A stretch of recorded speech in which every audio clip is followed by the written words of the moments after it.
Bien, entonces habíamos dicho que el caudal de diseño es uno de los parámetros más importantes que se tiene que tomar en cuenta en el diseño del desagüe pluvial.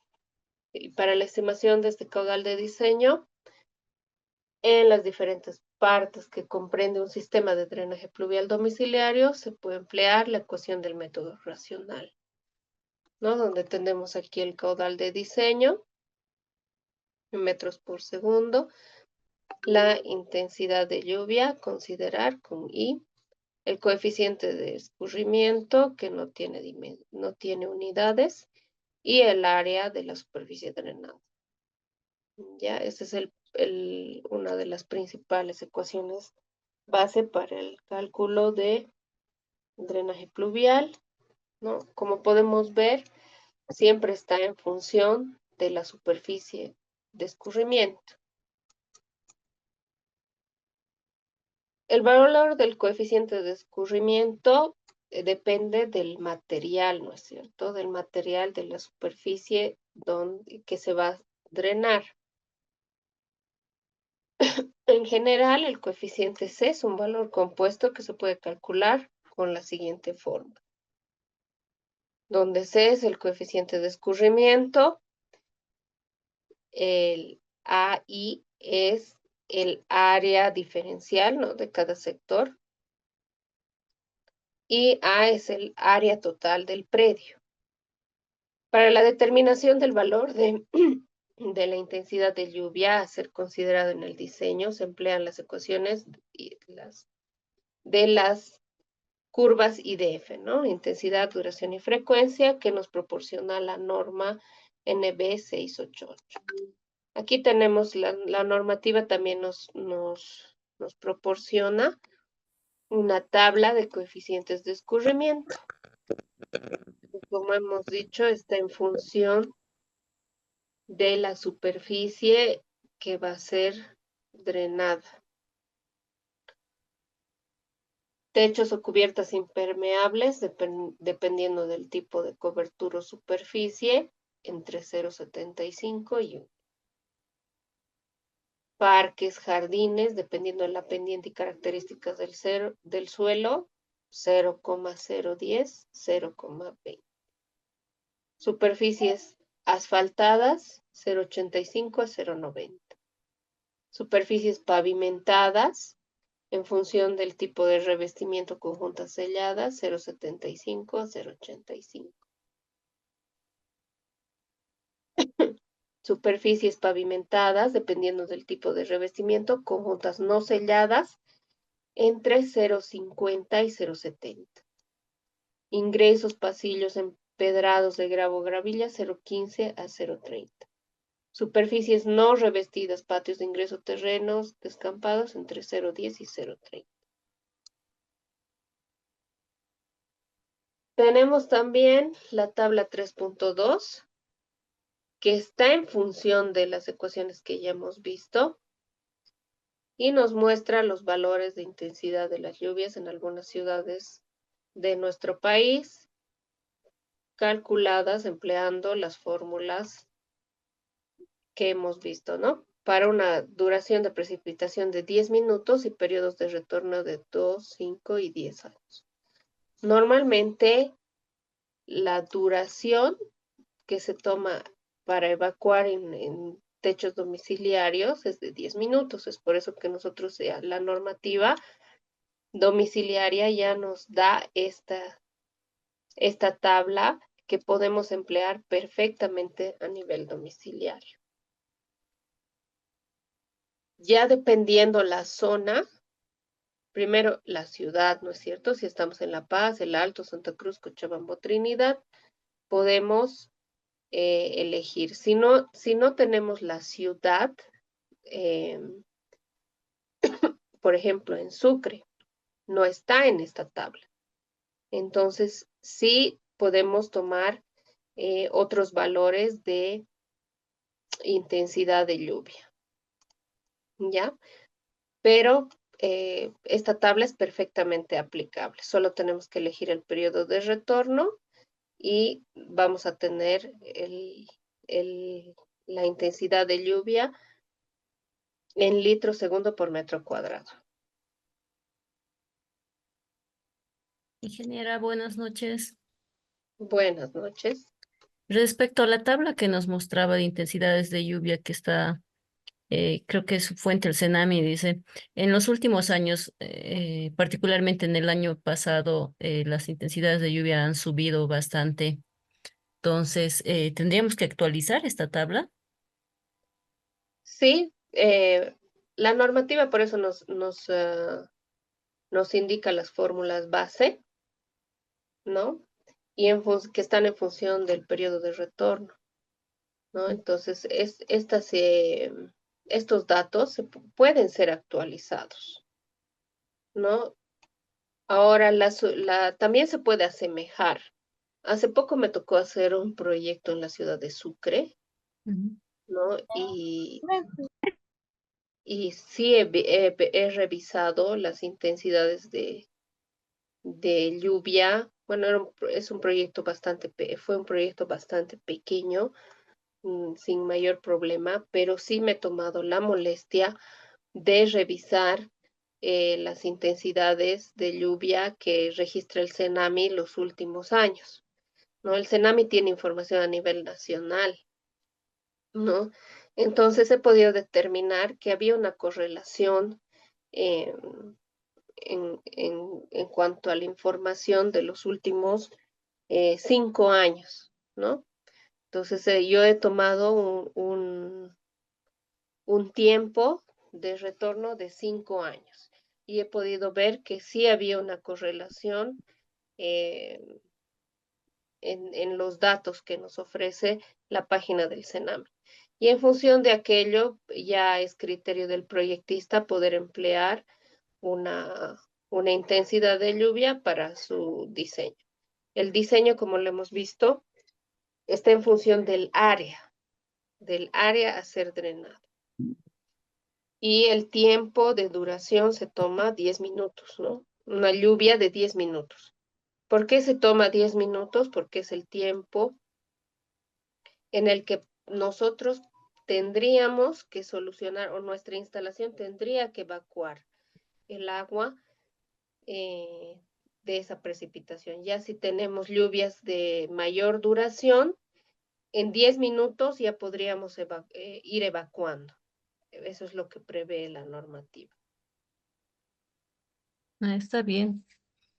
Lo que muestra el Cenami en su página, que, bueno, en el año incluso, ¿no? El año presente, incluso creo que lo sube los datos. Creo que están en hora, eso tendríamos que convertirlo a los 10 minutos. Sí, utilizando estas fórmulas, ¿no? Hay que construir la curva, Ujú. ¿no? Hay que construir la curva IDF y en función de ello determinar la intensidad, ¿no? En litros segundo por metro cuadrado, ¿no?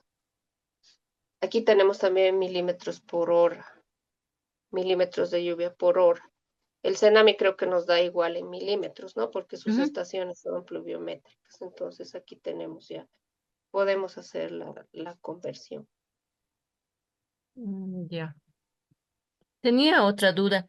Yo estoy acá en la ciudad de La Paz y en algunas obras con algunos compañeros con los que trabajo, que tenían obras en el Alto, allá la granizada es bastante. Y a pesar de haber tomado esto, hecho el diseño con la normativa y todo, tenían bastante problema por el tema del granizo, porque eso colapsaba sus rejillas.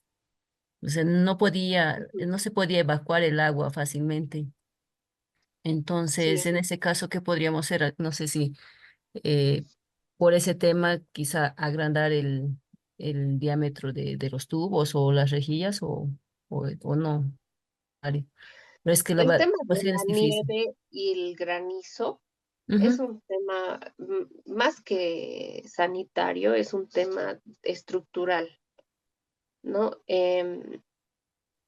Cuando graniza, yo he visto, por ejemplo, granizar en el Alto y se vuelven bloques prácticamente de hielo, ¿no? Y eso es muy, muy difícil de que pueda perderse en 10 minutos, ¿no? sí.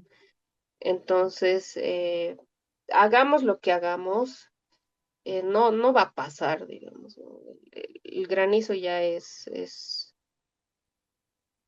eh, bueno, el agua es sólido, ¿no? O sea, se vuelve sólido, se vuelve como bloques de hielo y eso tapa las canaletas y las bajantes.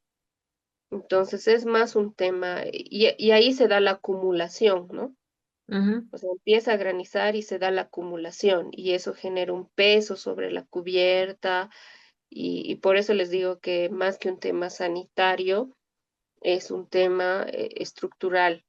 Entonces, en esos lugares, por ejemplo, lo que se ve es ya los diseños de los techos tienen que ser, eh, tienen que ver las pendientes adecuadas para que pueda eh, generar la menor acumulación de sólido posible, ¿no es cierto? O sea, de hielo. Y en función de ello, ver el tema del peso, que obviamente la cubierta tendría que estar diseñada para soportar aquello, ¿no?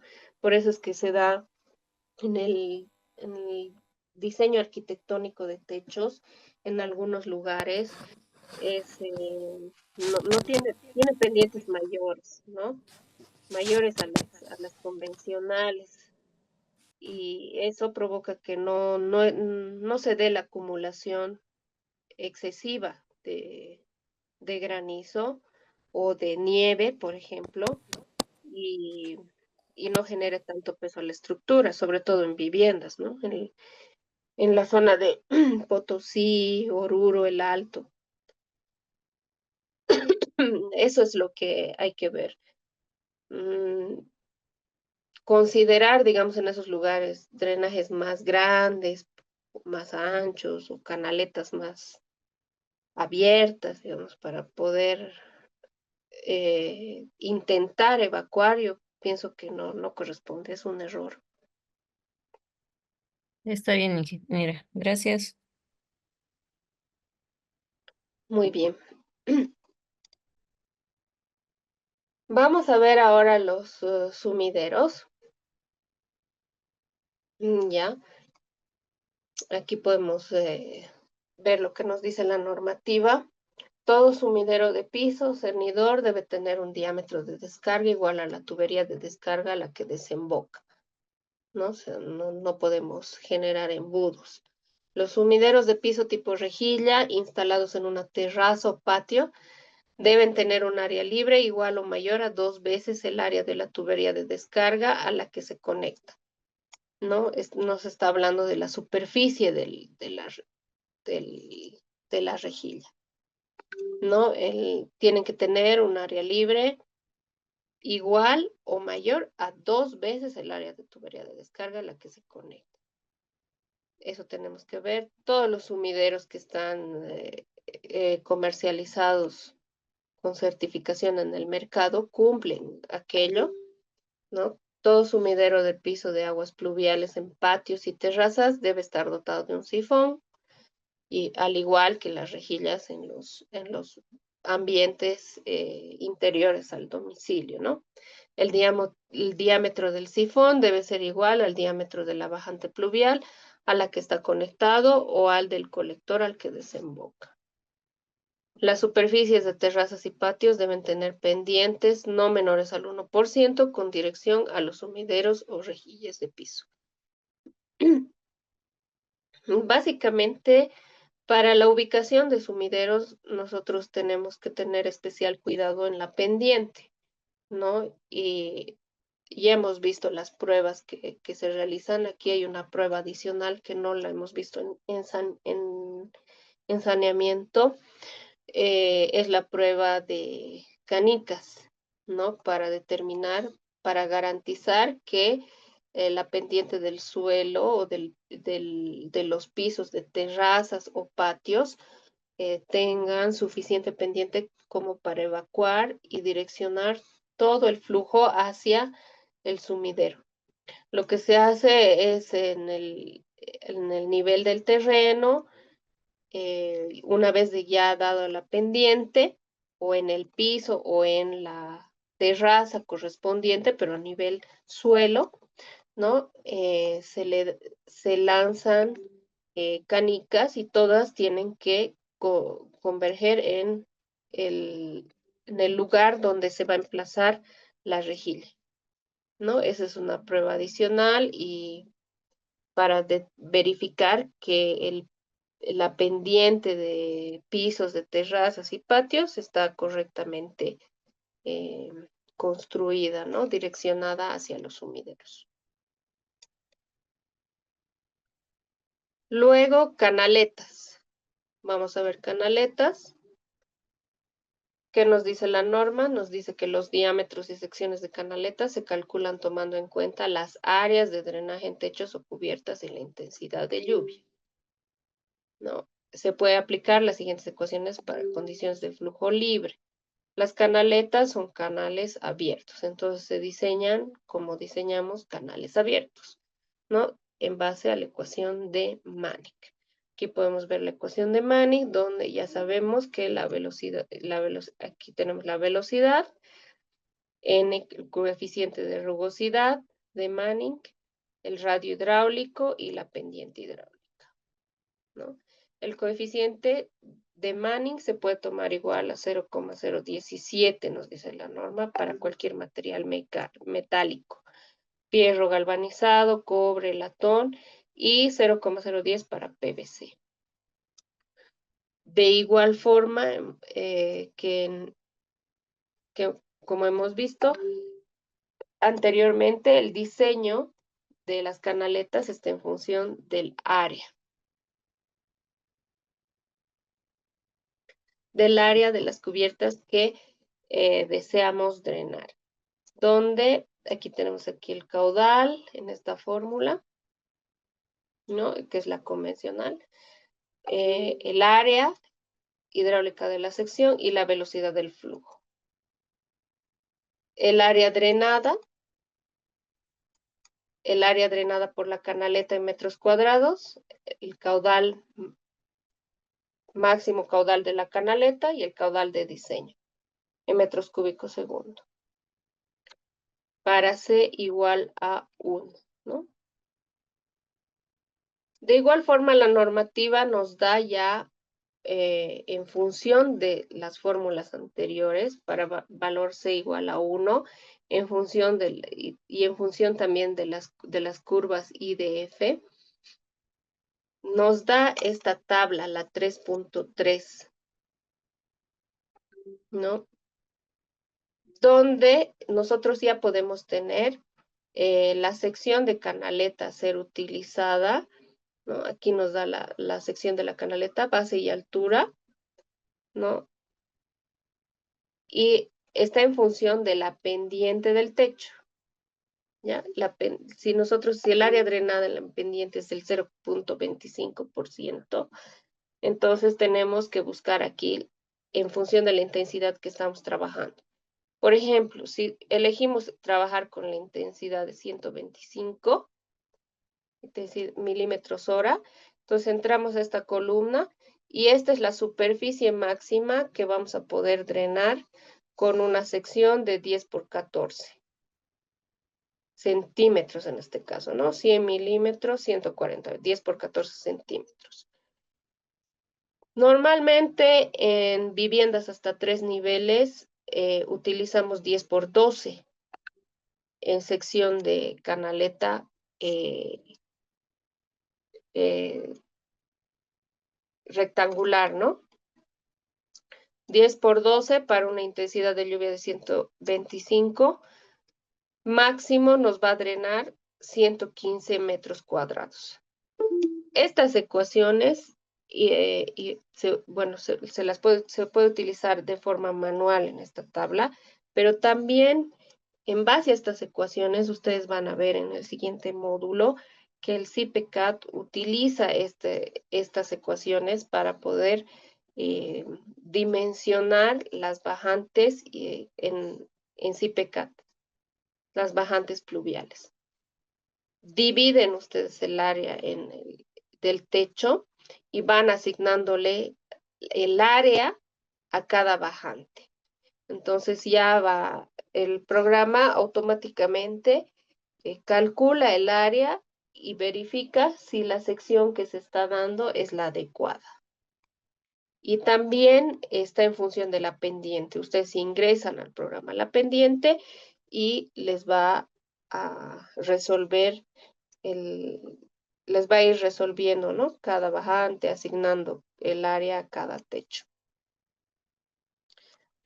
De igual forma, si nuestro techo o el área ser drenada tiene una pendiente de 0,50%, es de 0,5%, tengo aquí las superficies máximas en este lado que pueden ser drenadas en función de la intensidad y la dimensión de la canaleta. Por ejemplo, si yo le voy a dar, voy a utilizar la convencional 10 por 12, ¿no? Mi cubierta tiene una pendiente de 0,5% y el área, bueno, la intensidad estoy eligiendo 100, por ejemplo, o el máximo 150, entonces yo voy a poder drenar máximo 136 metros cuadrados. Ese es mi máximo, ¿no? Hasta esa superficie puedo drenar con esa dimensión. Mm. Ingeniera, esa pendiente en realidad es de la canaleta, si no me equivoco, no de la cubierta. Sí, es de la canaleta. Es en forma lineal. Ujú, ujú, ya. En forma lineal se determina, ¿no? Porque esto es lineal, va al borde de la cubierta, ¿no es cierto? Ujú. Entonces, si yo le puedo dar 0,25 de pendiente, entonces máximo esa superficie puedo drenar. De igual forma, si yo le puedo dar 0,5 de pendiente, máximo esta superficie le puedo asignar a ese canal, ¿no es cierto? A esa canaleta.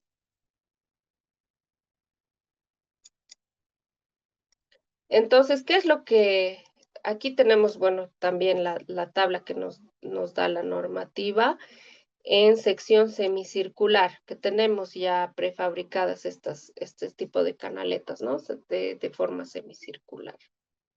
Y la base o la premisa es la misma, ¿no? Del uso de la tabla. Entonces yo tengo el diámetro nominal de la canaleta y elijo la intensidad de lluvia, la pendiente que le puedo dar y voy a obtener el máximo de área drenada. Entonces, en la memoria de cálculo yo puedo justificar las dimensiones de mis canaletas con estas tablas, ¿no? Porque básicamente, aunque no le asignemos un área específica a esa canaleta, no van a ser iguales las áreas que le vamos a asignar en todos los casos, pero no podemos ir asumiendo distintas dimensiones en la edificación. Entonces, va a llegar un punto en que nosotros uniformamos las secciones de las canaletas y podemos justificar que eh, funcionan perfectamente en función de la superficie que le estamos asignando, ¿no es cierto? Entonces, lo primero que yo tengo que hacer para poder dimensionar o para poder diseñar es ver qué forma tiene mi cubierta, ¿no es cierto? Si es una losa, techo a una agua, a dos aguas, a cuatro aguas, o tiene diferentes formas, ¿no? Que puede tener N. Una vez de que yo estudie el plano arquitectónico, Entonces yo voy a ver dónde voy a colocar mis bajantes en función de la caída del techo y luego voy a direccionar a esas bajantes con canaletas. Y es ahí donde voy a ver esta pendiente, ¿no es cierto? Esta pendiente que nos está indicando la norma.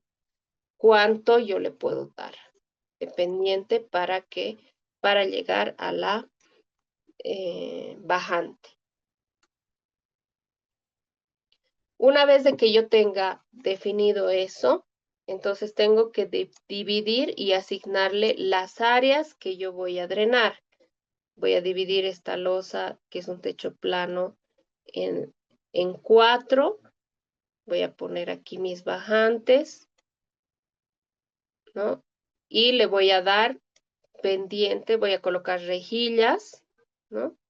Y le voy a dar la pendiente de la losa hacia la rejilla que va a ir a mi bajante, ¿no? En este caso. En este otro caso tenemos una bajante, un techo que es a una agua, entonces está viniendo en esta dirección, colocaré mi canaleta en este sector y cómo voy a asignarle eh, pendiente y la longitud y el área. Puedo colocar una sola bajante en este sector y ver la canaleta desde el fondo, llegar acá. Puedo dividir en dos, ¿no? La cubierta y la pendiente de la canaleta irá primero a este lado y aquí asignaré una bajante. La pendiente de este lado asignaré a esta otra bajante que puedo colocar en este sector. Va a depender mucho de cuál va a ser el, el plano arquitectónico, ¿no? Dónde voy a tener espacio, si tengo aquí jardines, si es límite de propiedad, si aquí es el vecino, no puedo echarle o pasar mis drenajes pluviales por el vecino, etcétera, ¿no? Depende de eso.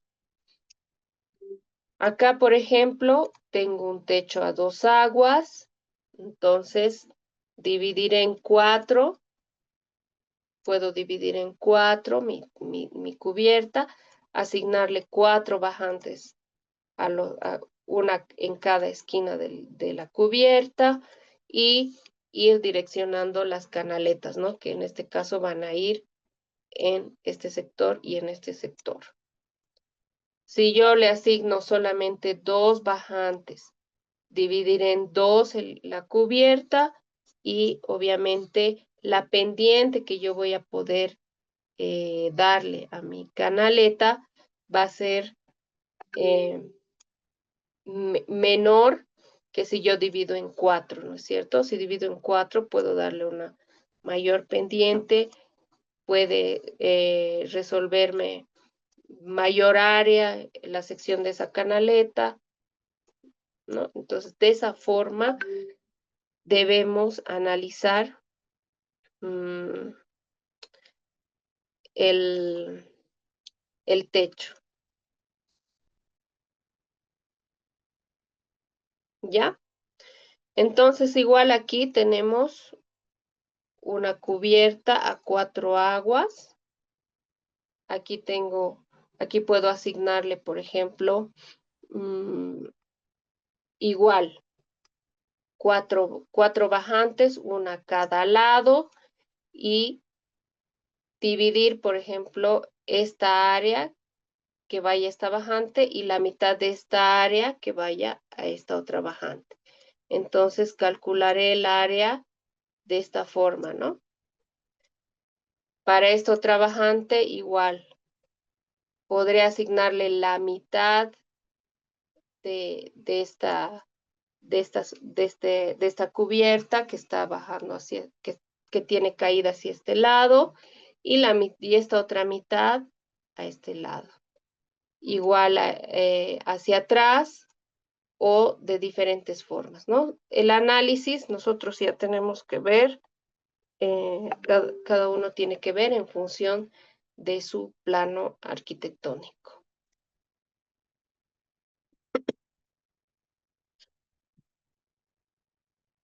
Vamos a ver las bajantes. El diseño de bajantes pluviales debe garantizar condiciones de escurrimiento libre con una relación de carga relativa, ¿no? Menor a 0,20. La carga hidráulica versus el diámetro de la bajante. A objeto de evitar las supresiones o sobrepresiones que pudieran afectar el flujo normal y garantizando la condición de flujo libre, ¿ya?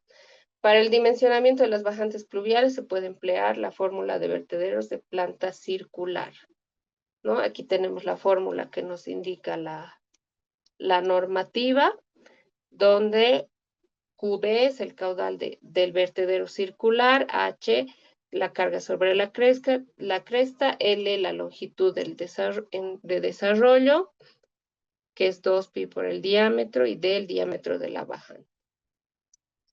El área drenada puede calcularse también por la siguiente expresión, ¿no? Y nos da una fórmula. La fórmula, el área drenada de la bajante en metros cuadrados y la intensidad de lluvia en milímetros hora.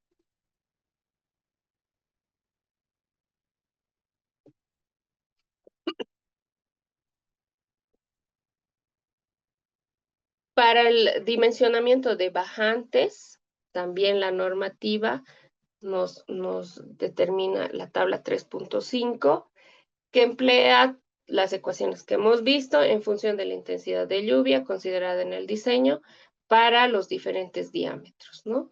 Los valores de intensidad de lluvia diferentes indicados en la tabla que hemos visto, ¿no? La 3.5 se podrán aplicar las ecuaciones nombradas anteriormente. En cualquier caso, el diámetro de toda bajante pluvial no debe ser inferior a 3 pulgadas, ¿no? Entonces ya nos da un mínimo de bajante en caso de que sea circular. También se puede calcular esa superficie o ese diámetro en caso de que sea rectangular, porque tenemos bajantes también en forma de canaleta, ¿no? Bajantes. Entonces, esta tabla lo que nos dice, en función de la intensidad de lluvia, igual, nos da un área servida en proyección horizontal en metros cuadrados que podemos asignarle a esa bajante. Entonces, lo que nosotros tenemos que hacer es una sumatoria, ¿no? Como les he explicado anteriormente, y el mínimo, el diámetro mínimo es 75 milímetros.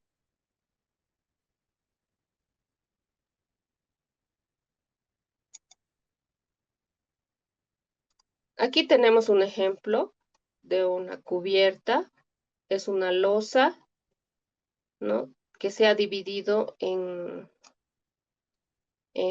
partes, ¿no? Esta cubierta se ha realizado en el programa CIPECAT y se han asignado, bueno, vemos aquí que el diseño arquitectónico daba una idea inicial del- de las pendientes.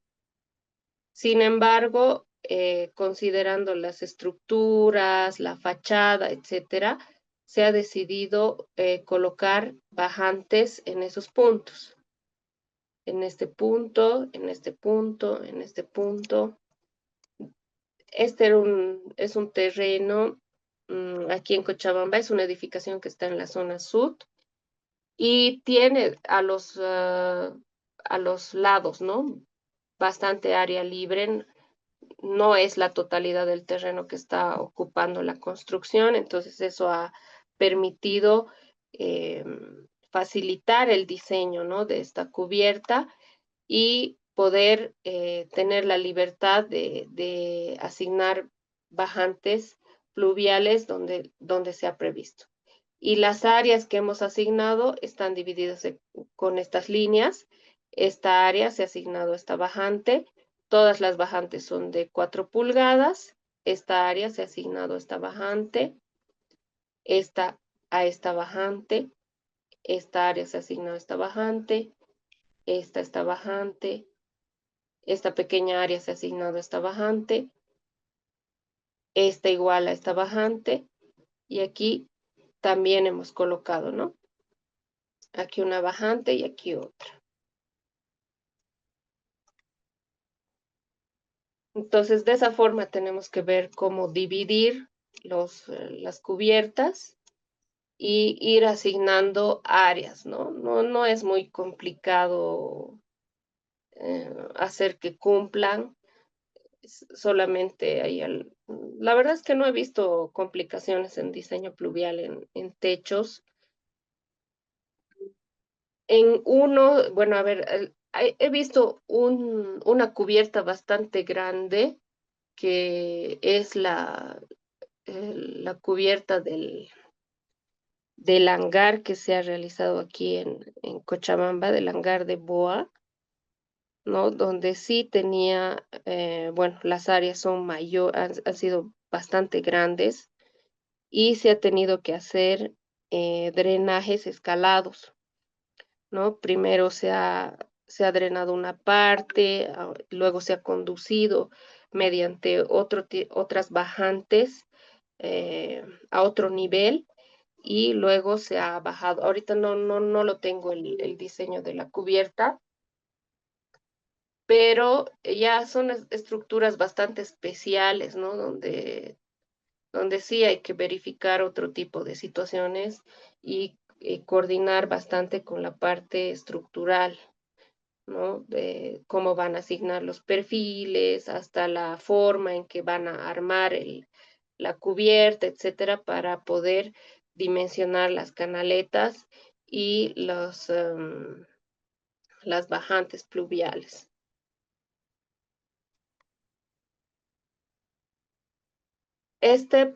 Bueno, este es el mismo techo que hemos visto, pero ya en la parte de abajo, ¿no?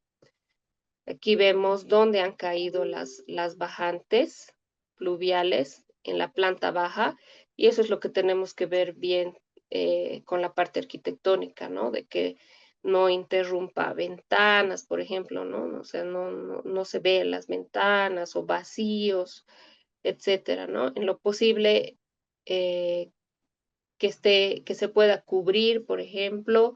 Algunos no quieren ver las bajantes pluviales por sus fachadas, entonces optan por cubrirlas y para cubrirlas tiene que estar al lado de muro o de columna.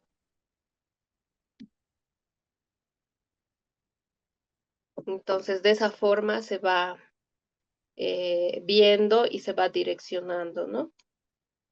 De igual forma, si hay techos intermedios, tenemos que ver que que vaya, que vayan asignándose otras bajantes y que en planta baja llegue al nivel que corresponde, ¿no? Al lugar que corresponde y de ese lugar ir direccionando mediante cámaras de inspección o cámaras de registro en las mismas bajantes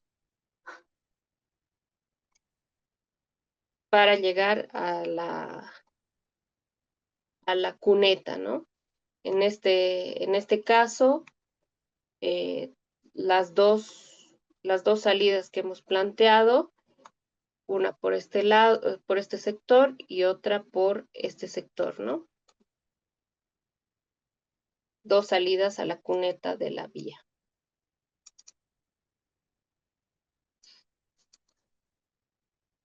Las consideraciones que tenemos que tener en colectores, ¿no? Aquí podemos ver, los colectores pluviales deben dimensionarse en función del área drenada, del inmueble y de la intensidad de lluvia considerada en el diseño. Los colectores pluviales reciben tanto la descarga de las bajantes pluviales como el escurrimiento superficial del suelo. El grado de escurrimiento superficial depende de factores tales como el grado de impermeabilización de las superficies, la pendiente del suelo y la permeabilidad del suelo. El área drenada de techos y cubiertas será medida en su proyección horizontal.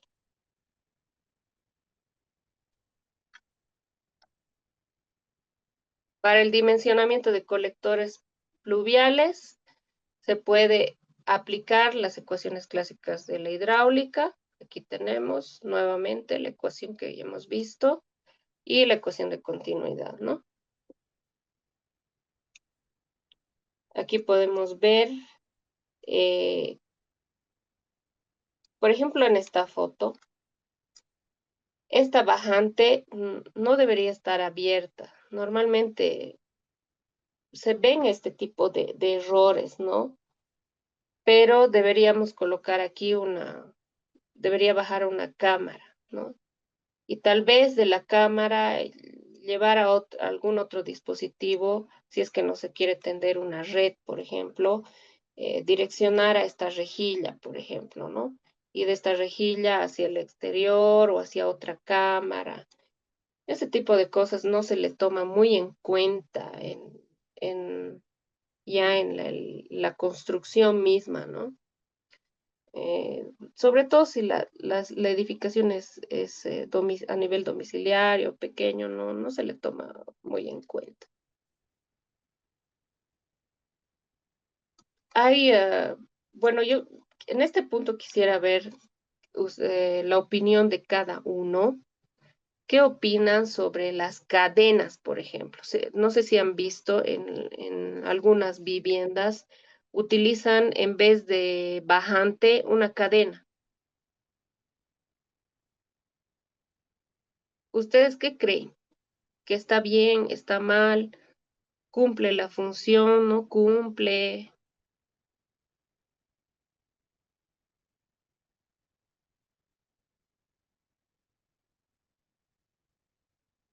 No sé si pueden dar algunas opiniones. A ver, hay 33 personas conectadas.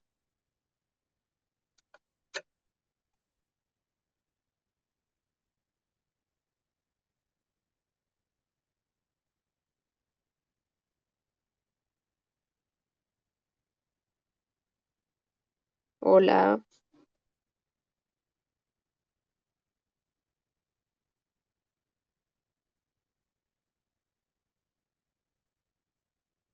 hola. Inge, Sí,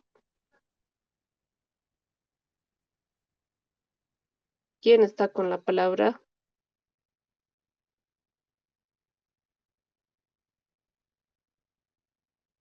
nadie dije eso, creo que se equivocó. Mm,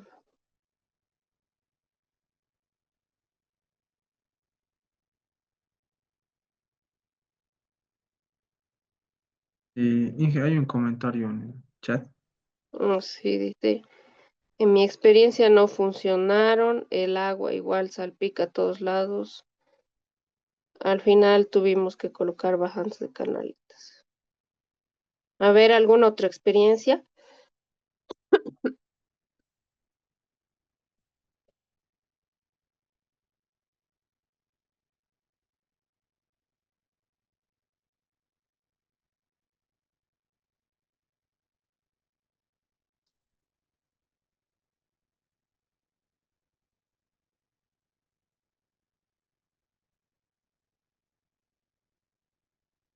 ¿Hay algún otro comentario?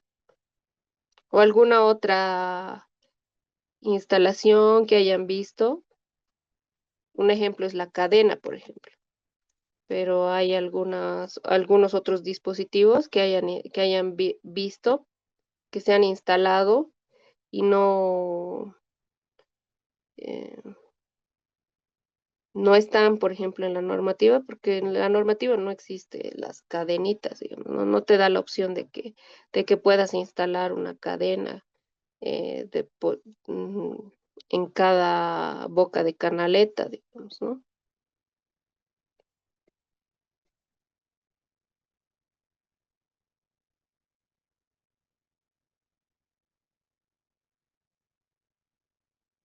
Bueno, como les había dicho, son soluciones que les van dando, ¿no?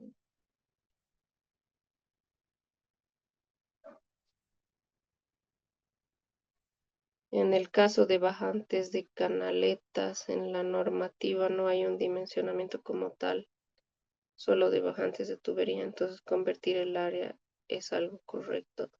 Se puede asemejar, ¿no? como les he dicho, la superficie, eh, el área, el área de una tubería, ¿no? Porque ahorita no, en la normativa es verdad que no nos da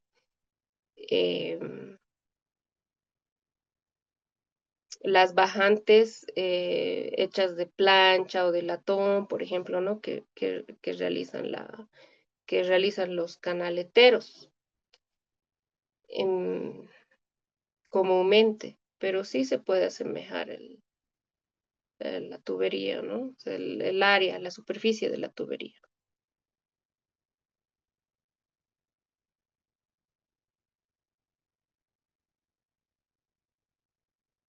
Va a ser, depende de la intensidad de la precipitación. ¿De qué?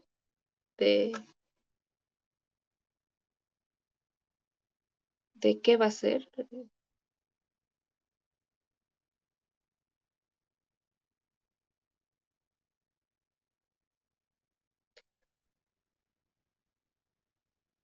Como en el diseño de drenajes pluviales en la NB 688, nosotros verificamos o asumimos, ¿no es cierto?, un periodo de retorno, porque eh, este, si la lluvia es de intensidad mayor, como este año, por ejemplo, hemos tenido bastantes precipitaciones fluviales prolongadas y, y de mayor intensidad que otros años, ¿no es cierto? Pero esto no se da, bueno, sí se da de forma cíclica cada cierto tiempo, de acuerdo a los datos que se tienen. Sin embargo, eh, sería bueno, una de las propuestas que, por ejemplo, se tiene que tener en Bolivia es analizar y reformular estas tablas que tenemos como parámetro de acuerdo a a las intensidades de lluvia o a los estudios hidrológicos de los últimos 10 años, ¿no es cierto? Eh, este año, por ejemplo, las predicciones o todos los estudios hidrológicos decían que iba a ser un año seco, ¿no? El año pasado,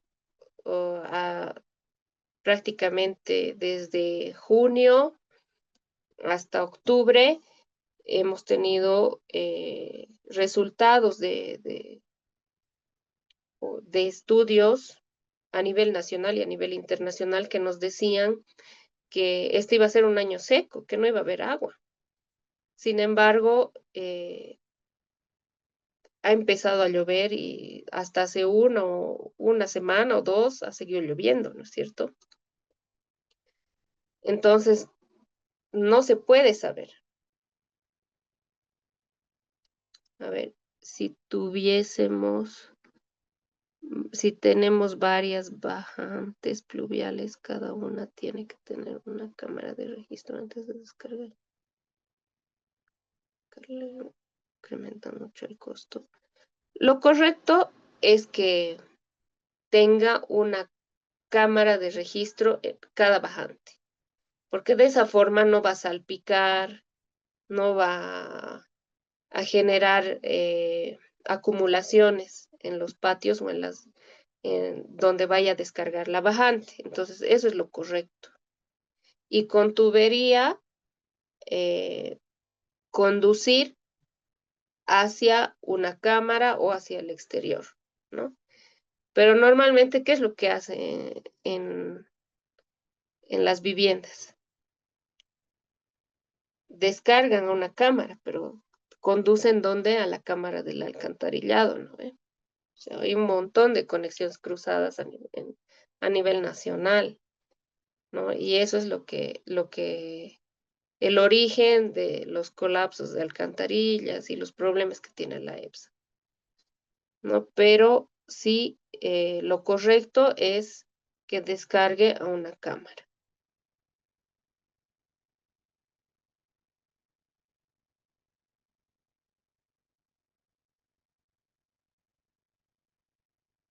en su experiencia le funcionaron las cadenas.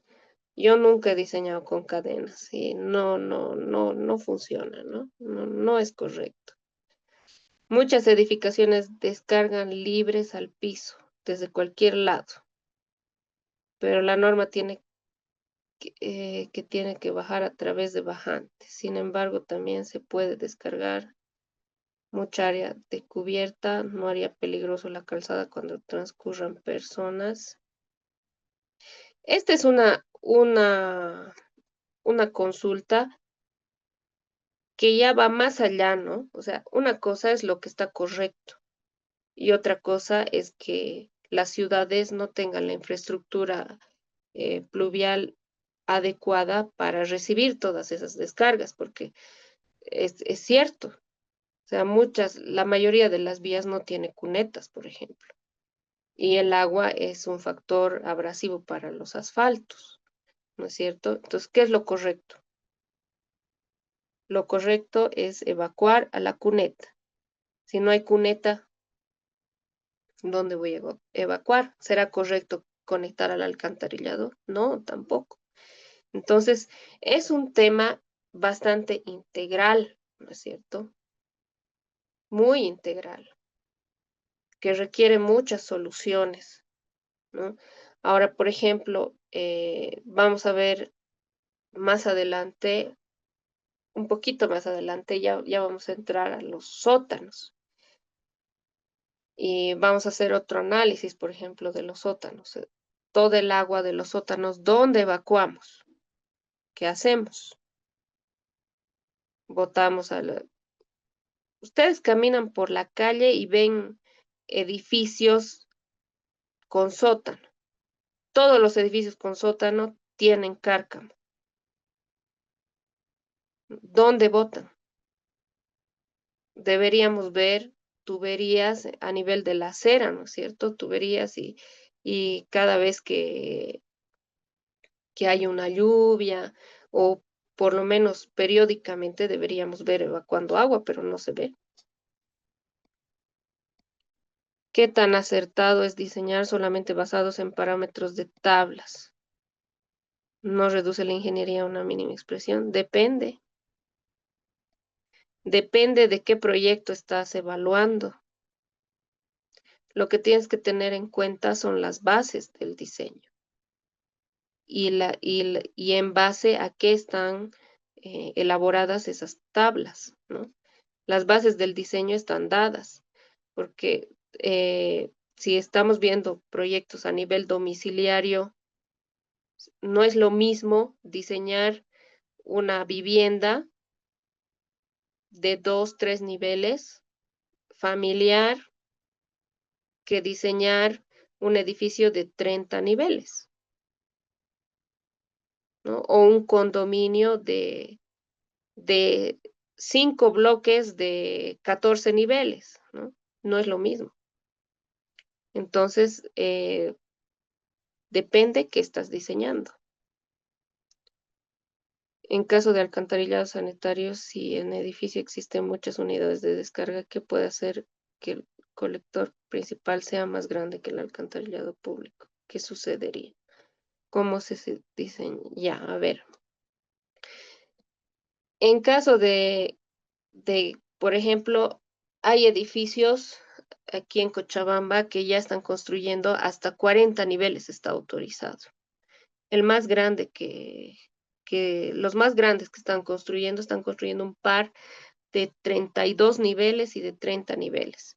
¿Cuántas acometidas creen que tienen esos edificios, de acuerdo a su cálculo?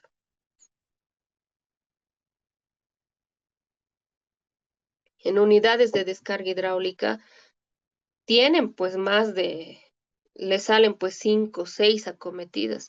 Y aquí la EPSA solo te acepta acometidas hasta 6 pulgadas, ¿no? Solo puedes tener 4, o sea, acometidas de 4 pulgadas y de 6 pulgadas. Entonces tienes tu edificio y tienes 10, 15 acometidas que te salen en función de tus unidades de descarga hidráulica. Entonces, ¿qué se está haciendo? Primero, Mañana vamos a ver el tema administrativo. Primero, para realizar el diseño, ustedes tienen que pedir la existencia de servicios a la EPSA, ¿no? La existencia de servicios en el lugar donde va a estar emplazado la edificación. Entonces, ustedes piden a la EPSA y la EPSA les dice, tengo un colector de 6 y les da las alturas de las cámaras más cercanas, ¿no? Y ustedes tienen en una fachada de 30 metros, tienen 6 acometidas de 6. ¿Qué hace la EPSA? Lo que está haciendo es negar la capacidad hidráulica. Para el diseño se saca dos cosas, la existencia de servicios en la zona y la capacidad hidráulica. Eso también lo dice el RENISDA. El RENISDA es una de las normativas mejor elaboradas a nivel nacional en temas saneamiento, ¿no? Porque prevé todas estas situaciones. Entonces, la EPSA lo que está haciendo es negarte la capacidad hidráulica. ¿Y qué es el siguiente paso de negarte la capacidad hidráulica? Reconstruir un colector con mayor capacidad, ¿no es cierto? Entonces, ¿qué está haciendo aquí en Cochabamba, por ejemplo? Y mañana les voy a mostrar, ya la normativa es específica. El propietario, el constructor, a partir de si la capacidad hidráulica es negativa, a partir de 5 niveles, a partir del número de niveles, tiene la obligación de renovar el sistema de alcantarillado. Entonces tú tienes que incrementarle em, ese costo al costo de construcción de tu edificación. No solo ya el, el- el- tus redes o tus sistemas internos, sino que tienes que renovar el colector público.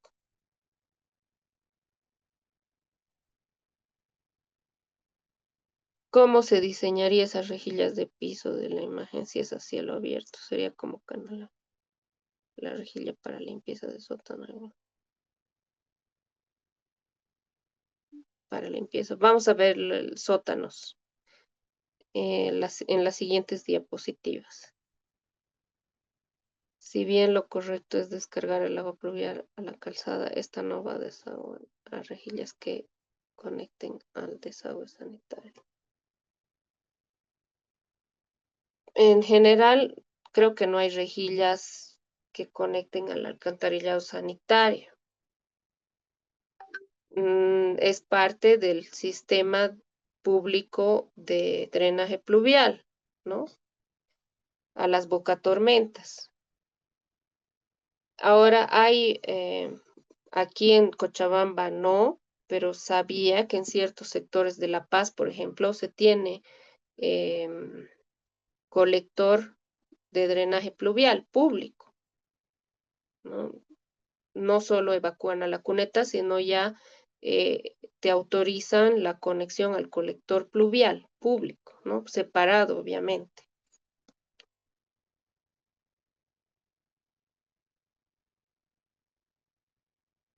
Si un predio requiere conectarse a una red pública, está muy distante de la misma, el propietario asume la construcción de ese tramo de agua o alcantarillado. Depende, ¿no? Aquí, por ejemplo, en Cochabamba me ha tocado ver un pasaje muy céntrico, muy urbano, ¿no? Que no tenía alcantarillado.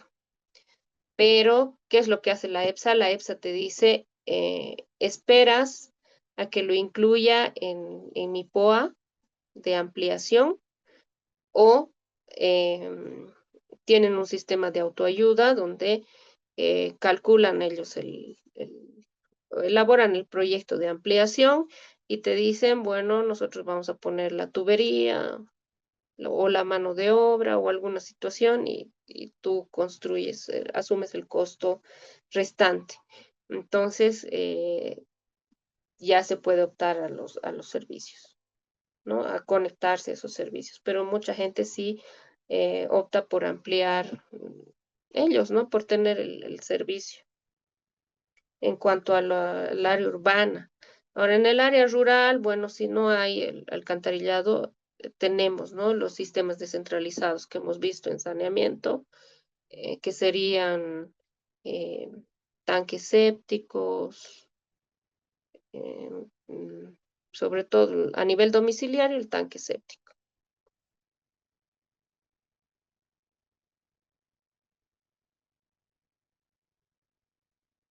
En el caso de las acometidas sanitarias, depende de cuántas acometidas se puede conectar, es decir, si tengo dos acometidas de desagüe, ¿puedo conectar las dos o es solo una? Depende de la EPSA, depende de la EPSA. Aquí, por ejemplo, en proyectos grandes te aceptan tener dos acometidas, si tienes doble fachada, salida a dos calles, a diferentes colectores, te aceptan hasta tres o cuatro, dependiendo, ¿no? De cuál sea tu planteamiento. Y eso es importante, ¿no? Elaborar el proyecto te resuelve todos esos problemas. Hay edificaciones que no elaboran proyecto, ¿no? Lo sanitario es algo complementario en la construcción y eso es lo que tenemos que hacer ver que no es así, ¿no? Que no siga así, porque ahí mismo está, bueno, si ustedes quieren eh, ser especialistas o continuar dedicándose a la especialidad, lo que nosotros mismos tenemos que hacer es no desvalorizar este cálculo, porque a simple vista todo el mundo dice que parece sencillo, pero tiene un montón de problemas, ¿no? Y el agua nunca se va a acabar, o sea, nunca va a ser ah, este tipo de problemas o este tipo de planteamientos, los proyectos van a seguir habiendo. Otra cosa que no se ve ni en la carrera, desde que somos estudiantes, en el ámbito profesional, no se le da el valor necesario, porque no se ve un mercado real, pero sí hay trabajo. El trabajo nunca, en esta área nunca va a desaparecer. Es más, lo que nosotros tenemos que hacer es darle mayor valor para seguir exigiendo que haya mejores condiciones y que apliquemos lo que dice la norma, lo que está bien, ¿no? Lo que nos exige la normativa. No por decir de que va a incrementar el costo de la construcción, no lo puedo hacer, ¿no? Mucha gente evacúa directamente, o sea, a los patios y listo, sin nada, ¿no? Y eso no está bien. Tenemos que saber defender el valor de lo que nosotros hacemos. En el caso de las acometidas sanitarias, depende de EPSA cuántos, eso ya vimos, ¿no?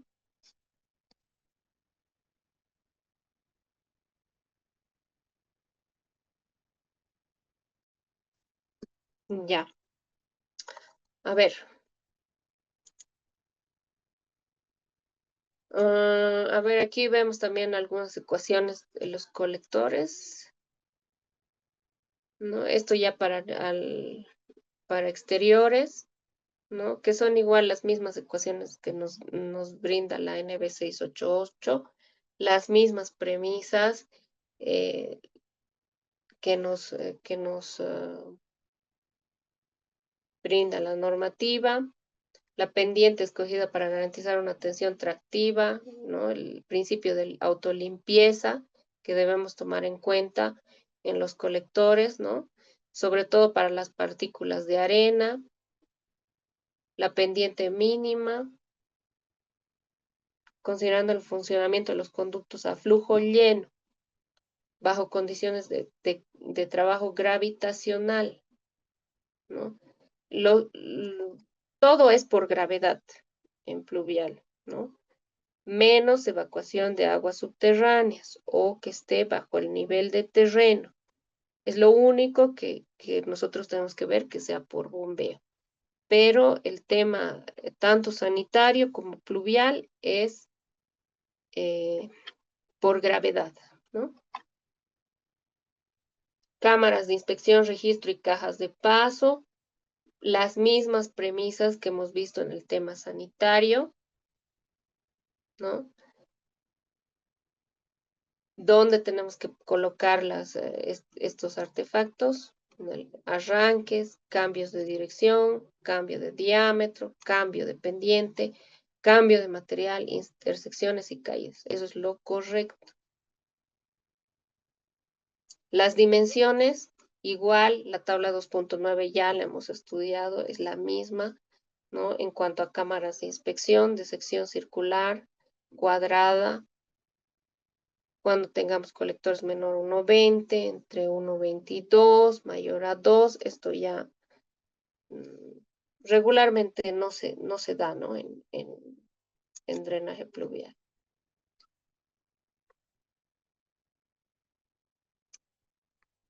Vamos a ver ahora el drenaje de aguas subterráneas en sótanos, lo que estaban consultando. Y cuando vemos sótanos, hay muy poco, el RENISDA nos habla muy poco de esto. Y es un tema más de experiencia, ¿ya?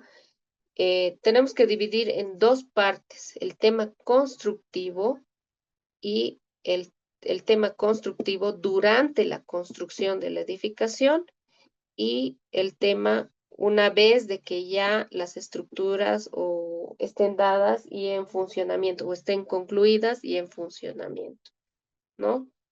La previsión para posterior. Entonces, en cuanto a algunas soluciones que tenemos para el tema constructivo, es el DREN francés. Normalmente ocurre cuando comenzamos a emplazar el edificio y queremos emplazar las fundaciones, aparece agua, ¿no es cierto? Ya sea porque el nivel freático es alto o porque eh, ya las edificaciones son mayores y tenemos que excavar, no sé, 2 sótanos, un sótano, por ejemplo, 3 metros. En lugares donde son bastante húmedos, optan por no profundizar mucho, ¿no? El sótano, hay una altura a nivel de terreno que le dan a la losa de planta baja, de 0.70, 0.90, hasta 1.20 visto en algunas edificaciones. Sin embargo, a medida que va pasando el tiempo, vemos que hay edificaciones más grandes que se van construyendo, ¿no? Entonces, en el momento de que nosotros encontramos agua, lo que tenemos que hacer para conducir el agua, bueno, lo que tenemos que hacer para poder construir y poder trabajar es conducir el agua a un punto, ¿no? ¿Y cómo vamos a conducir el flujo de agua a un punto específico que nosotros querramos? Una opción es este dren francés, que básicamente es una zanja rellena de material drenante donde se pueden disponer tuberías o solo material poroso, ¿no? Tuberías perforadas que van a servir como dren o material poroso. Y el único objetivo que tienen es conducir el agua subterránea a los puntos específicos que nosotros vamos a llamar cárcamos de bombeo para que puedan trabajar y armar las fundaciones y emplazar las edificaciones que se quieran, ¿no? Entonces, aquí, por ejemplo, vemos la configuración de un tren y que está direccionado a un cárcamo, en este caso, de forma rectangular. Sin embargo, vamos a ver en los edificios que tenemos cárcamos de forma circular, ¿no? Comúnmente. Muy pocos casos he visto que son de forma rectangular. Normalmente lo que hacen es hincar anillas, ¿no? A medida que van excavando y se va direccionando el agua hacia esos lugares. Entonces, ¿cómo es el proceso constructivo? Se realiza la excavación, ¿no? En el punto donde nosotros queremos realizar. Se tiende una manta de geotextil que sirve también de filtro y se tiende una base drenante y el tubo perforado, ¿no? Normalmente deberíamos tener por lo menos material drenante alrededor de la tubería. Y posteriormente se cubre la tubería igual con material poroso, ¿no? Grava, gravilla, y luego se cubre nuevamente el dren con la protección geotextil. Esto para que no ingresen finos, ¿no? Aquí podemos ver un sótano, una losa radier. No se ve aquí el dren francés, solamente la tubería, el drenaje embebido, el drenaje pluvial embebido en la losa radier. No se ve porque ya se ha trabajado la, la losa de fundación, la armadura, ¿no? La plataforma armada, pero no se hubiese podido trabajar si es que esto hubiese estado lleno de agua, ¿no? Este es un edificio que se ha realizado aquí en la ciudad de Cochabamba y primero, una vez se encuentra agua, tenemos que drenar y identificar los puntos donde van a estar nuestros cárcamos, ¿no? En función de que vayan haciendo la excavación, lo primero es determinar dónde van a estar los cárcamos de bombeo, sea uno, dos o los que requiera la edificación. Eso para poder trabajar en una primera etapa. Por eso les decía que debemos dividir en dos etapas. Una, el drenaje para poder realizar la construcción y dos, la previsión a futuro. ¿Ya? Este tipo de drenaje, el dren francés, aunque nosotros tengamos el mayor cuidado de realizar la cobertura, la selección del agregado, etcétera, siempre va a haber sedimentación y va a transportar también limo, ¿no? ¿No es cierto? Partículas. Entonces, si nosotros dejamos estos drenes, eh, trabajar para posterior, una vez de que la edificación ya esté en funcionamiento, si los dejamos trabajar, entonces nosotros todo el tiempo vamos a estar bombeando también agua subterránea y vamos a estar eliminando limo, ¿no? Entonces, sé de algunas edificaciones que solo hacen dren francés y los dejan para que trabajen con los cárcamos de bombeo. Sin embargo, ya las últimas edificaciones que, que yo he visto en mi experiencia solo lo hacen para el momento de la construcción. Después se hace el drenaje embebido, ¿no? Y esto también en función del terreno, nosotros tenemos que ver al margen del caudal que se está evacuando, incluso durante la construcción realizar aforos, ¿no? Para ver qué caudal.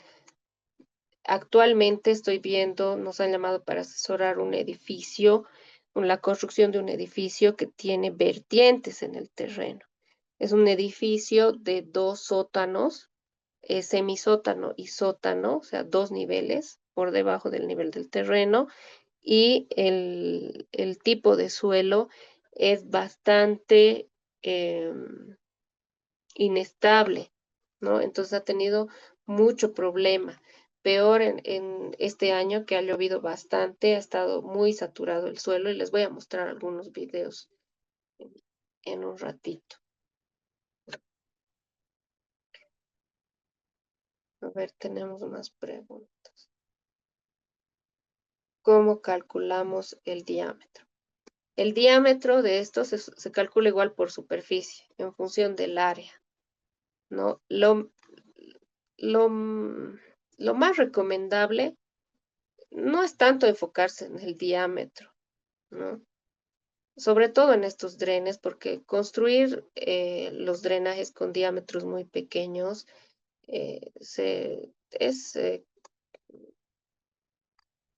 no vale la pena, ¿no? Incluso les he dicho que esto puede no tener tubería y solo ser material drenante. O sea, el único objetivo es conducir el agua que sale al lugar donde nosotros queremos para que nos deje trabajar. Ese es el único objetivo. Entonces, enfocarse en el, en el diámetro no es muy recomendable, ¿no? Lo recomendable es hacerlo con tubería de 4 pulgadas, lo suficientemente cómodo para que se pueda excavar, tender la manta, echar el material drenante y, bueno, que pueda trabajar y que cumpla su objetivo, ¿no? Normalmente de 4 pulgadas.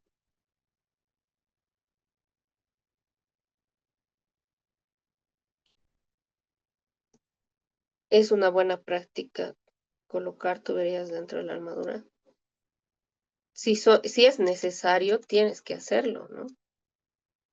Esta es una solución que, que se da y muchas veces por el tema pendiente eh, y por el tema estético, hasta estético, ¿no? Los constructores son ahora bastante exigentes y la coordinación que se tiene que tiene que tener el equipo multidisciplinario es clave para cumplir las expectativas que tienen los clientes, ¿no? Actualmente, por ejemplo, todas las losas son planas, ¿no? Y si tenemos vigas peraltadas por necesidad, entonces nosotros tenemos que tomar en cuenta estas vigas, la altura de estas vigas, para poder prever las tuberías. Entonces, si tú coordinas con el ingeniero estructural y él considera que va a haber estas tuberías dentro de la estructura, no hay ningún problema, ¿no? Ahora, incluso el modelado BIM y em, todo este tema del BIM, ¿qué objetivo tiene? De llevar inicialmente en proyecto todo tal cual como se va a construir el edificio, cosa de que podamos planificar todas las etapas de construcción en conjunto y poder resolver los problemas que vayamos a tener durante la construcción a nivel de proyecto, viendo y analizando eh, todas las ingenierías en conjunto, ¿no es cierto?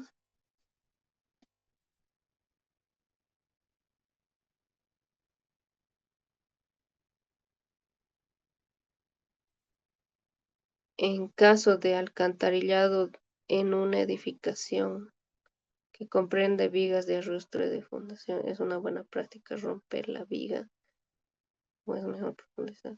A ver, en ningún caso es recomendable romper una estructura, ¿no es cierto? O sea, si decimos romper, no deberíamos romper. Aquí no estamos rompiendo. Es un drenaje embebido. Ahorita no hay estructura, no hemos roto nada, ¿no? Lo que estamos haciendo es planificar. Les voy a mostrar, bueno, este ya es el vaciado, donde todo, estos son los embudos que han quedado para que eh, se coloquen las rejillas, ¿no? Las rejillas tienen que tener en superficie 2 veces el diámetro que van a el diámetro donde van a desembocar. Entonces, es lo único que tendríamos que considerar. Y las rejillas que nos brinda el mercado, o si hacemos hacer con un cerrajero, tenemos que tener el cuidado. En la losa vamos a tener solamente el embudo donde va a terminar la tubería y ahí podemos hacer o dejar una abertura para poder colocar ya la rejilla, ¿no?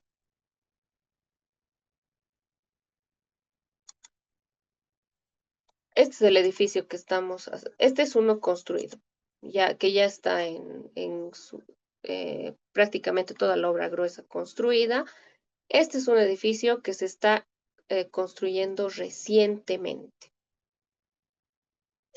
Ha tenido mucho problema y se nota que ha tenido problema por cómo están sus estructuras dañadas, ¿no? Incluso sus pilotes, estos son pilotes.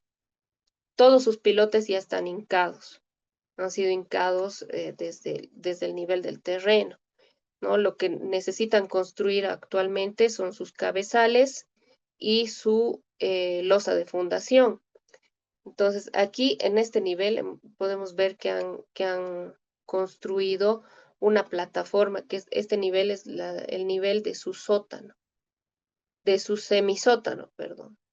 Y tienen un nivel más que es el sótano, es donde no están pudiendo llegar porque realmente el terreno está saturadísimo, ¿no? Y el error que han cometido es precisamente no direccionar el agua a un solo punto o a varios puntos donde ellos les permita bombear desde esos puntos el agua y poder trabajar. No han podido ni excavar, miren, la longitud del terreno, ¿no? Y no han podido ni excavar la mitad, ¿no? Les voy a mostrar, creo que tengo un videito de esto. Estas son algunas fotos.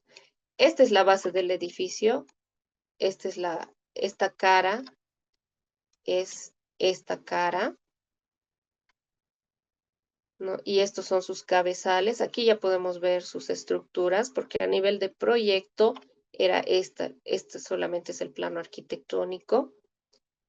Entonces, a nivel de proyecto solo se ha dimensionado o se ha propuesto las tuberías o el drenaje embebido en la losa de fundación, ¿no? Posteriormente se ha hecho un modelado y se ha coordinado con la parte estructural, entonces ya se tienen las estructuras y recién se está coordinando para ubicar primero sus cárcamos de bombeo. Estos son drenajes que se han direccionado por las barbacanas que han puesto en los muros de contención. Aquí no se ve, pero a este nivel tiene barbacanas ya que han emplazado y que van a ir hasta el nivel del sótano, ¿no? Son tuberías de 2 pulgadas que han colocado en los muros de contención porque el suelo estaba muy saturado. En los lugares donde no han colocado las barbacanas aquí, han tenido que picar, sí, dañar la estructura para colocarlas, porque si no las colocaban, el terreno iba a deslizar, ¿no? Iba a ganar su estructura. Entonces, aquí ya tenemos en cuenta los cabezales y este es el plano que se está realizando, que se ha realizado para que puedan ellos considerar la ubicación de sus cárcamos de bombeo. Todavía va a sufrir modificaciones este plano porque hemos coordinado con la parte estructural que no se acerquen mucho las anillas de los cárcamos a los muros de contención. Entonces, primero hay que conducir para poder armar, ¿no es cierto? Y eso lo vamos a hacer con Dren francés. Posteriormente, lo que vamos a hacer es llegar, no a esto ya ha cambiado. Entonces solamente vamos a dejar los cárcamos y vamos a hacer las líneas embebidas en la losa de fundación. A ver qué dicen aquí. En la imagen que muestra, si se da el caso de que filtra agua por la tubería, se requiere remover la losa.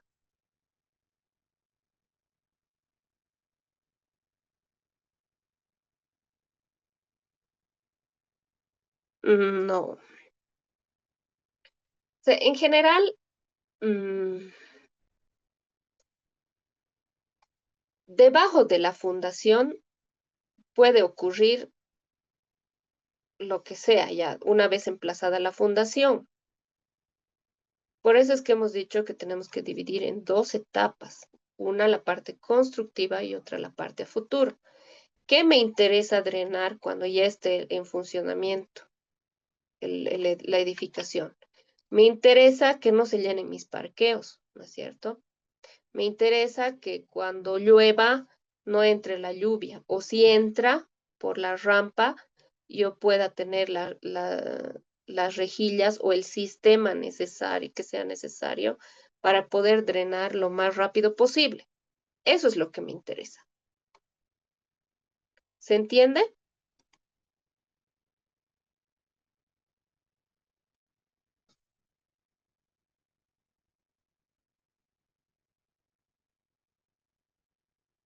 En esta etapa lo que me interesa es trabajar, emplazar mi estructura, porque aquí, como se ve, no se está pudiendo. Entonces, para poder trabajar, yo tengo que drenar el agua, tengo que conducir el agua para que aquí puedan trabajar, ¿no? Entonces, una vez yo conduzca el agua, voy a poder emplazar mis cabezales, voy a poder emplazar mi losa de fundación y cuando ya estén armando la losa de fundación, ¿qué me va a interesar? Prever cómo voy a drenar a futuro el agua superficial. Una cosa es el agua subterránea que va a estar ahí siempre. O sea, yo no voy a poder modificar el nivel freático de la zona, ¿no es cierto? De la zona donde va a estar emplazado. Va a estar ahí siempre.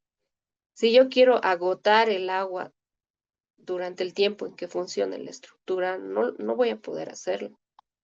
Entonces, eso es lo que tenemos que entender al momento de eh, enfocarnos en un sótano. A futuro, ¿qué es lo que quiero? A futuro quiero que este sótano no se inunde, ¿no? Y si entra agua, ya sea subterránea o superficial, agua de lluvia, agua de la calle, por decirles, no sé, cualquier situación que haya, entonces yo tengo que tener los drenajes necesarios para poder evacuar rápido. Los puntos donde estoy emplazando mis cárcamos de bombeo me van a ayudar, me van a servir, ¿no es cierto? Entonces yo voy a direccionar todo ahí. Si tengo agua superficial que está evacuando para no dañar mis muros de contención mediante barbacanas, entonces yo tengo que conducir eso a mi cárcamo de bombeo. Pero una vez debajo, lo que esté debajo de mi nivel más profundo de la edificación, yo no tendría por qué ya sacar, ¿no es cierto? Porque hasta puede comprometer el que yo saque limo, arcilla, partículas de terreno todo el tiempo del agua superficial, puede comprometer hasta la estabilidad de mi estructura. Entonces, por eso es que dividimos en dos partes. Una parte el agua subterránea y otra parte el drenaje superficial. Estos son ejemplos, por ejemplo, de cárcamos de bombeo. ¿Cómo determino el volumen de mi cárcamo de bombeo a futuro por el área de inundación? Y es lo que les decía, tenemos que enfocarnos. Esto no está en la normativa. No está es muy superficial sobre el sótanos que nos habla la normativa. Sin embargo, estamos cumpliendo el objetivo. ¿En base a qué? Al área de inundación. ¿Cuánto yo me voy a dar de área de inundación? 5 centímetros, ¿no? Entonces, si yo me doy 5 centímetros de área de inundación, puedo calcular qué volumen de agua yo voy a tener en el cárcamo. Y en función de eso, cómo voy a dimensionar mi cárcamo, qué volumen va a tener. Si lo hago rectangular, base, altura, ancho, base, altura, ¿no? Si lo hago circular, ¿cuántas anillas? Normalmente, como vemos acá, son anillas de 1 metro de diámetro y van hincándose a medida que vamos construyendo. Entonces, de esa forma voy emplazando.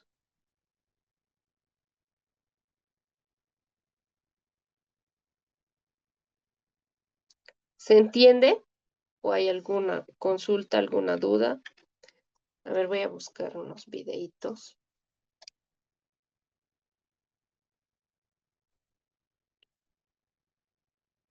Justo hoy he ido.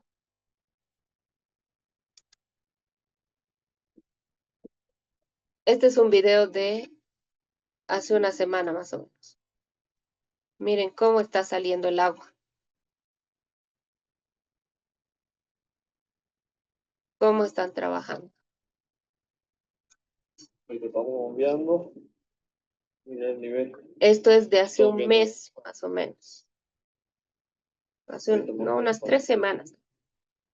Que todavía llovió Estamos botando el agua. y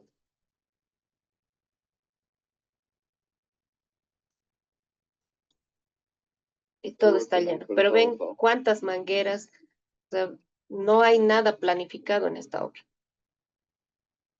¿no? Cuántas mangueras han Estamos estirado, bombeando. Mira el nivel. cómo están Estamos viendo los dos lados. direccionando y desde dónde están bombeando. Estamos botando el agua afuera.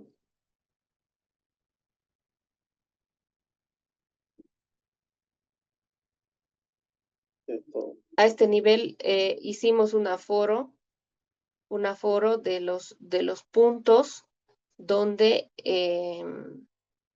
habían las vertientes. Tiene 3 puntos esta obra donde tiene ojos de, de agua. Este es otro video. En este muro es el que da al vecino, incluso el vecino tiene un jardín amplio y no le pusieron barbacanas a un inicio y han tenido que perforar el muro para poder eh, evitar que el agua dañe la estructura, ¿no?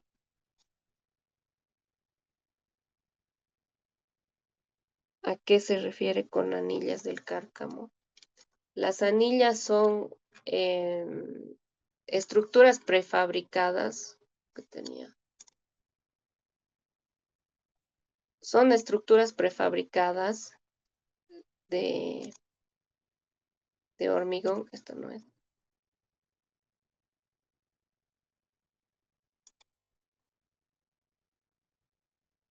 Estas son anillas. Entonces, para no ir vaciando en sitio, construyendo, ya existen estas anillas prefabricadas, entonces las van hincando en el terreno y construyendo, ¿no? El cárcamo en base a esta dimensión de la anilla, ¿no? Aquí vemos un cárcamo ya en funcionamiento. Este cárcamo es de un edificio que está en funcionamiento. Pero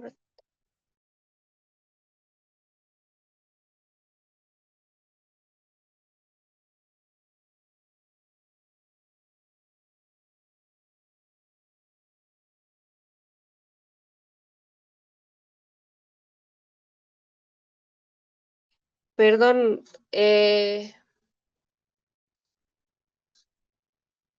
¿alguna consulta hasta aquí? ¿Tienen dudas, preguntas? Creo que nos hemos pasado la hora. Si prefieren, terminamos de una vez lo que está preparado para hoy.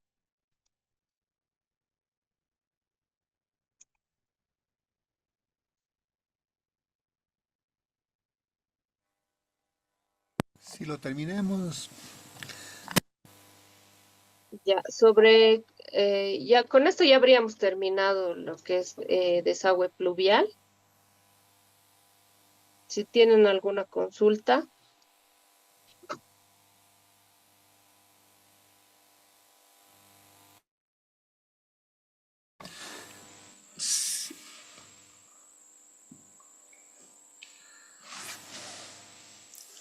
y que referente a los desagües, se maneja el 2%, ¿no? Como Sí, sí. máximo. Y en cubiertas, ya puede ser una pérgola. Mm, o sea, en la pendiente, en lo posible 2%, pero si el terreno no te da, o sea, tienes que ver las opciones. Lo principal para determinar la pendiente, hemos dicho que era la autolimpieza, fuerza tractiva, ¿no? La tensión tractiva, ¿no? Eso es lo que nos determina la normativa, lo que tiene que cumplir. Entonces, si yo tengo una superficie especial o condiciones especiales, eso quiero que entiendan bien. Ya les he dicho, no es lo mismo. Perdón, un momento, te voy a sacar a mis perros.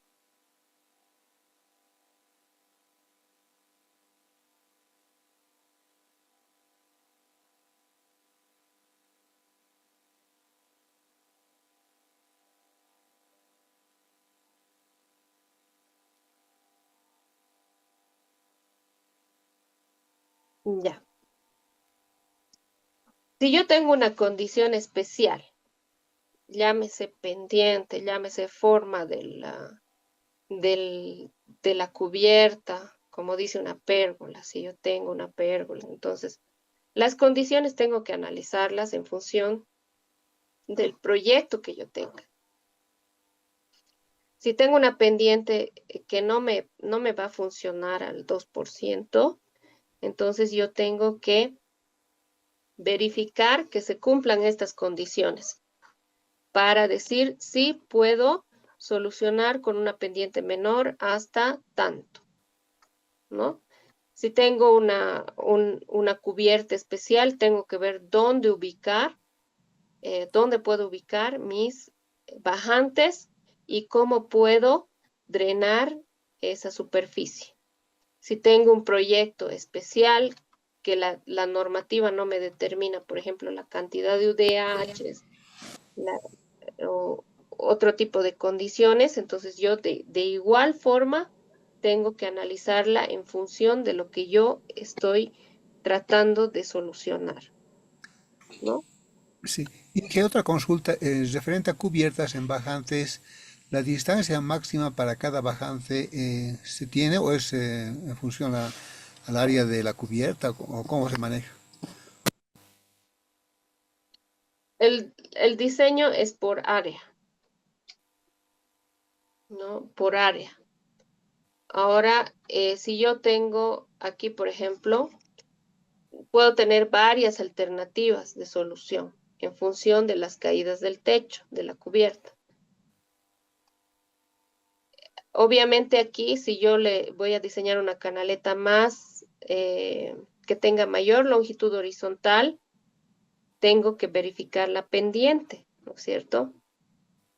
pero si puedo dividirla y puedo tener una menor longitud horizontal, la pendiente ya no va a ser un problema, ¿no? Entonces, esas situaciones tendría que analizar. También la disposición del terreno, ¿no? Este, por ejemplo, este que hemos visto, este de acá,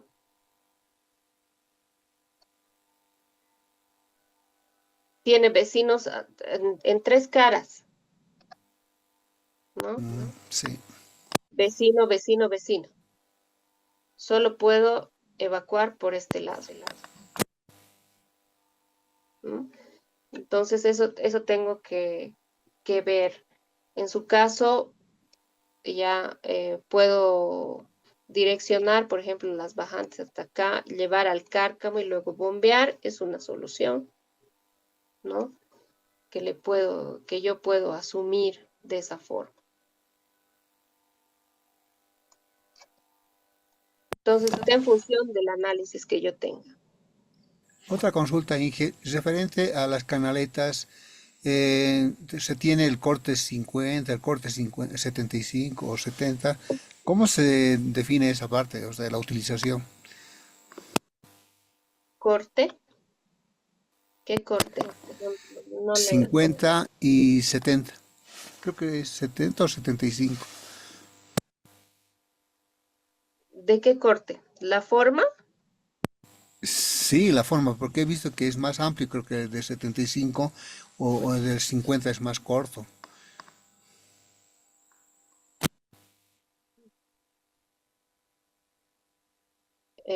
¿A esto te estás refiriendo? Sí, Ya. Mm, la norma nos da ya la base y la altura, ¿no? En función de eso, ya creo que le dan un reborde, sí, le dan un reborde, pero tendríamos que verificar que cumple, ¿no? Mínimamente con esta superficie. Normalmente yo he visto que lo hacen 10 por 12, 10 por 12 las más pequeñas, ¿no? Después ya en cubiertas más grandes, sí, de 12 por 16 también he visto. En en las canaletas que son de cubiertas de este tipo. A ver, ¿dónde está? Justo tenía una. Aquí. Oh, perdón. Tenía una en mi WhatsApp. A ver, voy a buscar ahorita. En las que son cubiertas de pequeños tinglados o de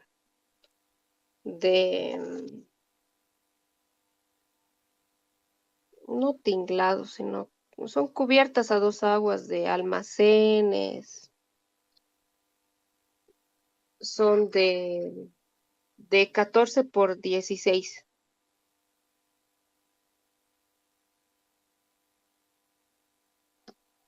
A ver, ahorita les voy a mostrar.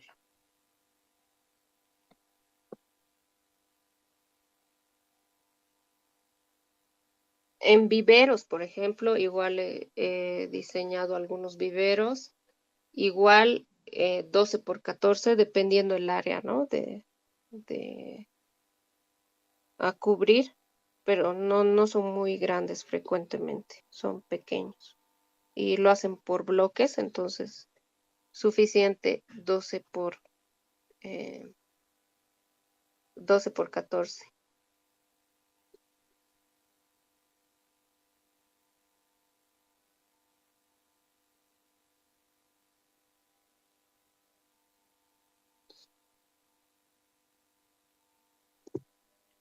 A ver, aquí me han mandado una imagen.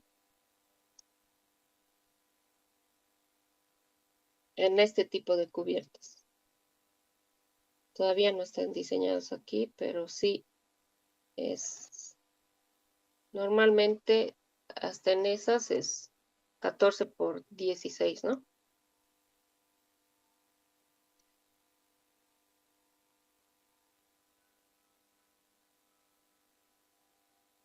ver, veamos.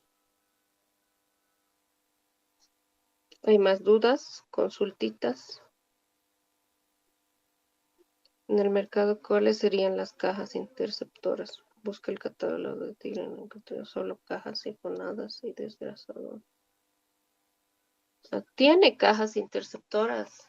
Eh, en el de Paco, que les he pasado, creo que ahí está. Que vende Dismat. Y Tigre también tiene cajas interceptoras. Con tapa hermética, ¿no? Sin rejilla.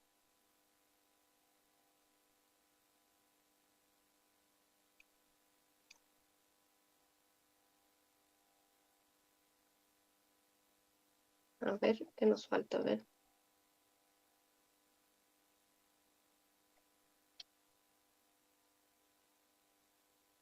Ya, nos falta ver solamente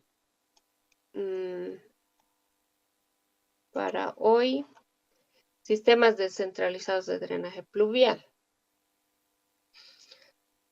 Y en esto, bueno, como medidas de ajuste o de adecuación, lo que tenemos que tener en cuenta es lo que hemos dicho, el cambio climático, ¿no? En cierto tiempo, en cierta época, en el área urbana todo ha tendido a impermeabilizarse, ¿no? O sea, cubrir las superficies, ¿no? Ha habido una etapa donde tal vez la etapa de desarrollo de las ciudades que ha tendido a disminuir las áreas verdes o las áreas que tenían con, contacto, ¿no? O sea, las vías que no estaban pavimentadas, han sido pavimentadas, han sido asfaltadas.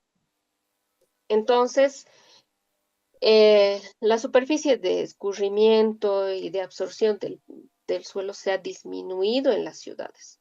Entonces, ahora la tendencia es al revés. Entonces, ahora lo que nosotros tenemos que hacer es minimizar las superficies selladas o impermeables, ¿no? Y convertirlas en permeables, ¿no? Se está trabajando en nuevas tecnologías de asfalto permeable, por ejemplo, para no disminuir la calidad de vida, ¿no? Porque pensaríamos que debemos volver a lo anterior, pero no es así, sino que hay que desarrollar nuevas tecnologías para poder adaptarnos al cambio climático, ¿no? Otra práctica que se ha perdido es la infiltración descentralizada a través de superficies planas, ¿no? Zanjas de infiltración, pozos de infiltración, lagunas, humedales y otros. Entonces, hemos visto que se veía anteriormente y muchos de nosotros eh, sabemos o decimos, antes solamente se escurría el agua y ya, digamos, ¿no? Y se perdía. Entonces, eso es por la permeabilidad que tenían ciertas superficies, había más jardines en las viviendas, etcétera. Pero también es una solución poder generar zanjas de infiltración, pozos de infiltración, ¿no? Humedales, etcétera. Los techos verdes ahora está en tendencia, también está marcando una alternativa para poder aprovechar el agua de lluvia, el agua subterránea, etcétera, ¿no? Y finalmente el almacenamiento que no se está dando mucho actualmente, sin embargo, ya se están desarrollando normas que puedan incentivar el almacenamiento de agua de lluvia. ¿Con qué propósito? Con el propósito de reusar, ¿no? Utilizar esta vivienda, bueno, perdón, este volumen de agua en la vivienda o en las edificaciones, dándole un uso, ¿no? Obviamente no potable. Solo cubren el 70, Este es un videíto que les quería mostrar, solo cubren el 70. donde básicamente es un video de conciencial, ¿no? Para evitar que las conexiones pluviales sean descargadas al alcantarillado público. Y este video se está usando mucho en las capacitaciones a las OTBs que está realizando AVIS en conjunto con CEMAPA para evitar o minimizar las conexiones cruzadas. 70% de la altura del tubo, y así es como debe funcionar. Sin embargo, si a este colector se le conecta el agua de la lluvia, las aguas ocupan más del 70% de la sección del tubo, arrasando con la capa protectora del colector y creando presiones extraordinarias en él. La presión, la cantidad, los gases corrosivos provocan fisuras en las uniones del colector. Hay fuga de agua en las juntas. El agua filtrada socava las bases del tubo. Se producen hundimientos bajo el pavimento. El pavimento rígido funciona como una losa y no evidencia lo que sucede debajo de él, hasta que el hoyo es muy profundo. Y el funcionamiento del sistema mejora si se eliminan las conexiones cruzadas y los gases corrosivos. Ese es el video que les quería mostrar y con eso terminar todo lo que es alcantarillado pluvial. Mañana es la última clase del módulo y voy a subirles un cuestionario al Drive finalizando la clase. Van a tener un tiempo para resolver el cuestionario y subirlo para poder tener la calificación de su módulo. ¿Alguna consulta, duda?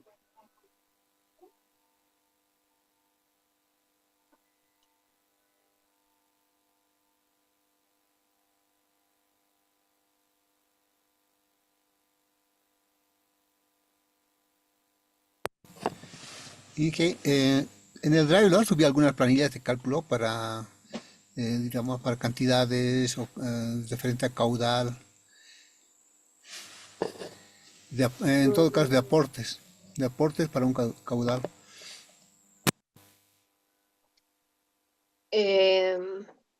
Solo he subido las planillas que hemos elaborado de unidades de descarga hidráulica para el sistema sanitario y para el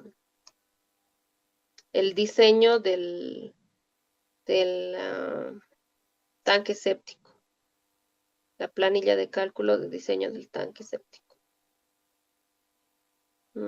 Caudales de aporte, creo que no porque no corresponde, ¿no? Ya que el diseño de tema de saneamiento es por unidades de descarga hidráulica y el tema de desagüe pluvial es por área, ¿no?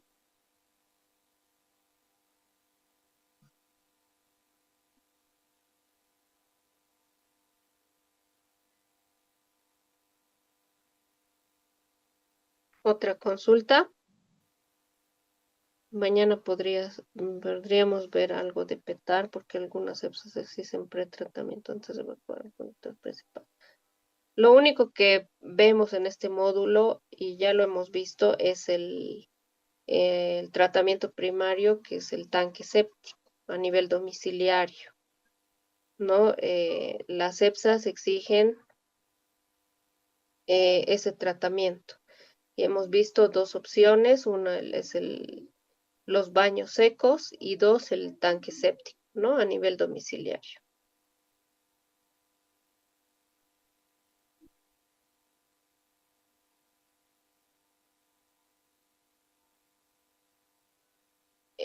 Si tenemos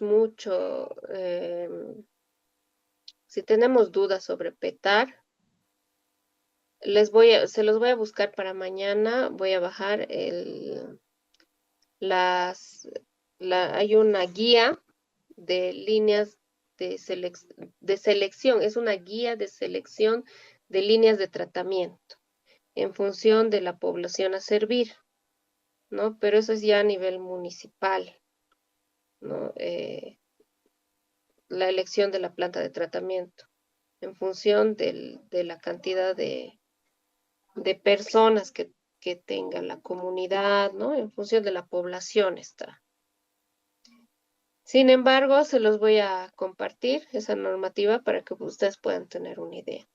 Pero a nivel domiciliario, el tratamiento primario que exigen normalmente las EPSAS es un tanque séptico, incluso casi no se ve, pero si es muy grande, podría ser un filtro anaerobio, por ejemplo, ¿no? Les voy a subir también una planillita de filtro anaerobio si es que en un futuro la van a necesitar.